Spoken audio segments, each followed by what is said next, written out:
10 facts about Gerald Ford. 1. He wasn't born Gerald Ford. Ford was born Leslie Lynch King Jr., son to Leslie Lynch King and Dorothy King, on July 14, 1913 in Omaha, Nebraska. After his parents got a divorce, his mother remarried a paint salesman named Gerald Rudolph Ford. After his mother remarried, the future president was referred to as Junior King Ford. According to his autobiography, around the age of 12, Ford found out that Ford Sr. wasn't his biological father.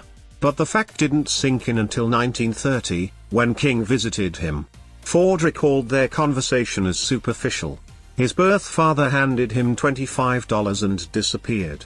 The future president legally changed his name to Gerald Ford in 1935.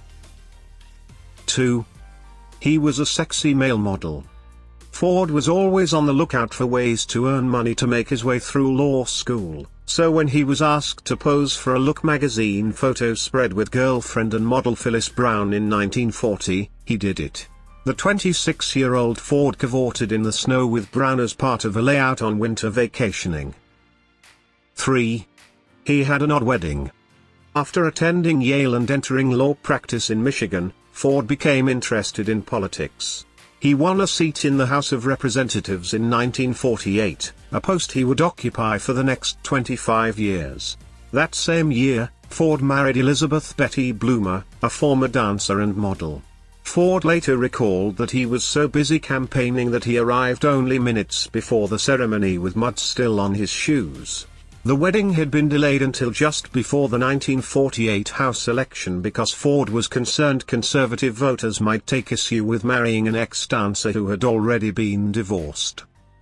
4. Pardoning Nixon earned him a ton of grief.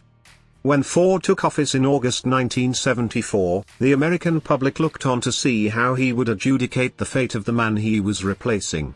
Nixon, who resigned rather than face impeachment, could have been up on federal criminal charges.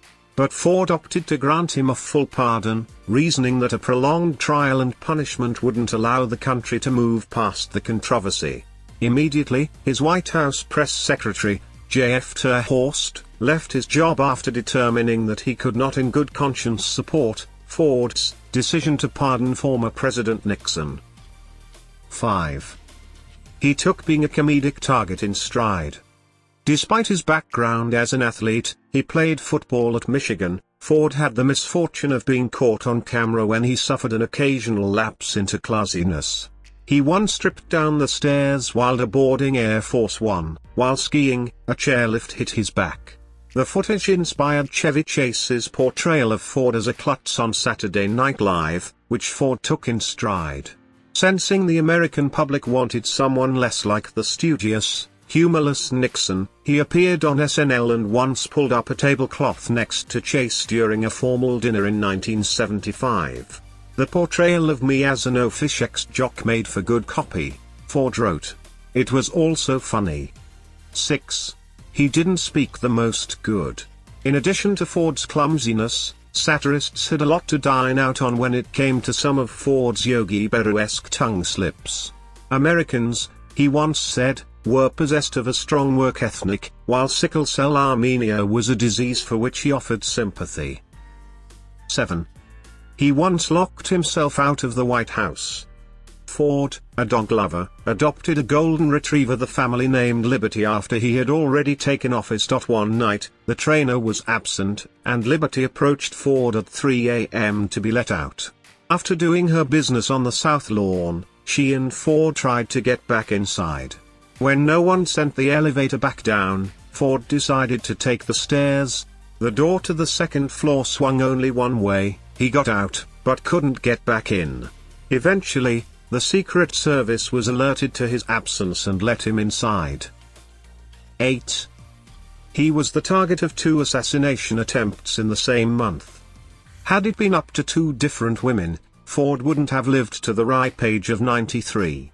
On September 5, 1975, a disciple of Charles Manson's named Lynette Squeaky Fromm pulled out a .45 pistol during Ford's visit to Sacramento, California in the hopes of winning Manson's approval.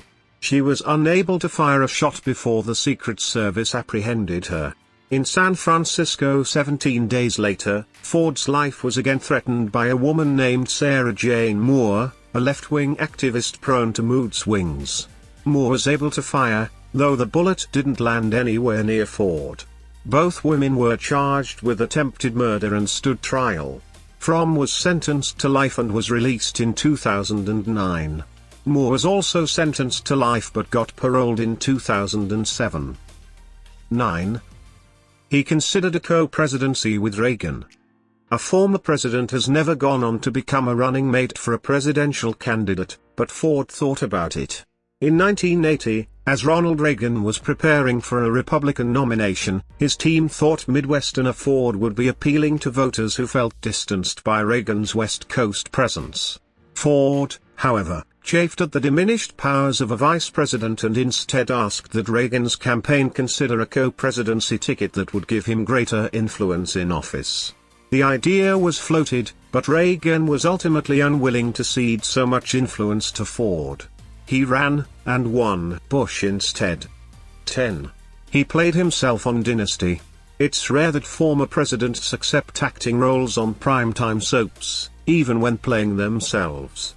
Ford was willing to buck that trend in 1983 when he appeared on Dynasty, the ABC series about the wealthy Carrington family of Denver, Colorado. The series was shooting a scene at a real charity ball in Denver in 1983 when producers spotted Ford and his wife, Betty, among those in attendance. They pitched him a scene in which he would briefly greet actors John Forsythe and Linda Evans.